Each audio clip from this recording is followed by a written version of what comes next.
આદિપુરના એસઆરસીના પ્લોટમાં આજે સવારે ડ્રોનનો વિસ્ફોટ થયો હતો। પાકિસ્તાની ડ્રોન સીમામાં ઘૂસી ગયું હતું ત્યારે ભારતીય સેનાએ તેને નાકામ બનાવ્યું હતું અને ડ્રોનનો વિસ્ફોટ થયો હતો।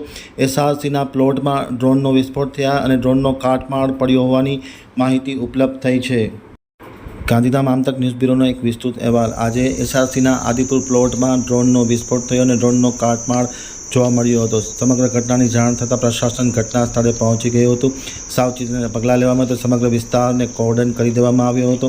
પાકિસ્તાને ડ્રોન ઉડાડ્યું હતું અને ભારતીય સેનાના જવાનોએ આ ડ્રોનનો વળતો પ્રહાર કરી અને નિષ્ફળ બનાવ્યો હતો અને તેનો કાટમાળ એસઆરસીના પ્લોટમાં પડ્યો હોવાની માહિતી ઉપલબ્ધ થઈ છે। એસઆરસીની બાજુના પ્લોટમાં જ પોલીસનું થાણું હોય અને ત્યાં આ ડ્રોનનો કાટમાળ પડ્યો હોવાની માહિતી ઉપલબ્ધ થઈ છે। સમગ્ર ઘટનાને લઈ અને પોલીસે સાવચેતીના પગલાં લીધા છે અને ચેકિંગ જારી કરી દેવામાં આવ્યું છે।